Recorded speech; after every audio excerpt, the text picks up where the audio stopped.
The following is my review of Perfect Vermin. If there are any other games you would like me to review, leave a comment down below. Perfect Vermin is a simple yet incredibly deep point-and-click narrative exploration game developed by ItsTheMaceo and was released on November 6, 2020. The game roughly takes 15 minutes to complete, but you'll discover that those 15 minutes serve as an extended moment of reflection. We go to work in an office building devoid of any humans. We are told to do only one thing: remove all the vermin. These vermin aren't our typical mice and cockroaches. Rather, they're the only vermin that a nameless force with a heavy blunt object can remove, and those are humans. Now, I just said that this building was devoid of any humans, but when you progress in-game, you notice that some of the pieces of furniture are actually made from flesh, bone, and blood, like humans. This is where the metaphor starts to sink in, and we are enveloped by a kind of uncanny aura of routine, the quotidian, and the incredibly sad story of the man who is telling us to do our jobs. Let's try and deconstruct this routine, at least the way I see it. The routine is forced, and starts off rather ordinary. The inception of our job is calm, as if we are just figuring out the world for the first time, so understandably we need to smash everything with our hammers, until we find out that some of these pieces are actually humans. Why are they humans?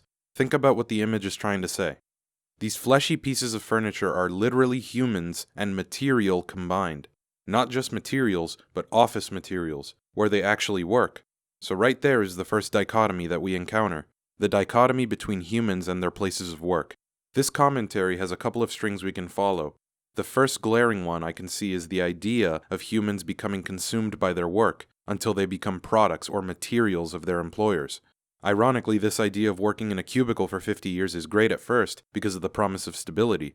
But as we can see in this game, it highlights the lifelong repetition of going to work and ending people's lives slowly, day in and day out. The second dichotomy is between society's viewpoint and how it affects the individual.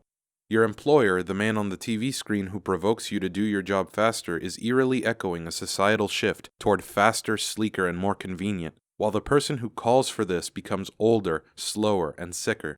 These are, in my mind, the side effects of living your life in the sphere of immediacy and lack of patience. This sentiment carries with it the weight of humanity's imperfections, and promotes it as one of utter decay and despair. The decay is the apparent biological processes that we see on our employer's body. These lesions, cancerous attachments born from a life devoid of love and full of contempt and an attachment to this routine that affects hundreds of millions around the world. The despair is our window into a kind of compressed emotional reservoir that has succumbed to the gravity of the previous sentiment. We know this because of his outpouring of emotions toward the end of his life, when he finally realizes, at the 11th hour of his existence, that his life had been wasted away, focusing on things, work, money, and stimuli, instead of love. It's a pervasive cycle that will continue to grow unless people consciously resist it in the real world.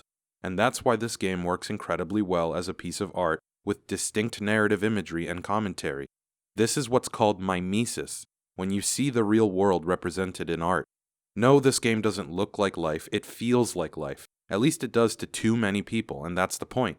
It takes the subtlety of emotional compression and combines it with a vivid warning on what awaits anybody who chooses to engage in this path. The game not only warns us, it forces us to look upon a grotesque husk of a human being who we consciously know is like this because of a system we are all tethered to, and that is technology. Notice how every time our employer appears in the game, it is almost like our consciousness telling us what to do and how to do it, faster and faster before we run out of time. This consciousness is a television screen, technology, speeding up our senses of being in a way that is unhealthily and hastily carrying us toward death by way of distraction and an illusion of societal order. And what's the greatest part of it all? We are all complacent in this human self-genocide. The game gives us the hammer. It gives us license to destroy everything over and over again. We are the makers of our own unmaking, by way of man-made objects. Our employer not only neglected his emotional health, but he neglected his physical health and contracted cancer that has spread to his entire body. He was only ever concerned about his job. He would have rather proved to everyone that he lived than to actually live, and that is a side effect of constantly replacing reality with artificiality. And the irony of it all, the irony that extends far beyond the game itself into the gamer, is that instead of bettering our lives and focusing on finding ways to better our species, we were engaged in a quick, convenient, artificial facsimile of our own world. We are so lazy, we can't even be bothered to pay attention to the real thing. We had to see it be pointed out to us in a false world. Perfect Vermin does not offer us any ray of hope. Rather, it serves to highlight a portion of humanity's negative space, so that we may ruminate on an eventual path towards enlightenment. This game was built off a passionate metaphor, and it succeeded in every possible regard. The people behind this game produced a piece that belongs within the highest echelons of art. 10 out of 10.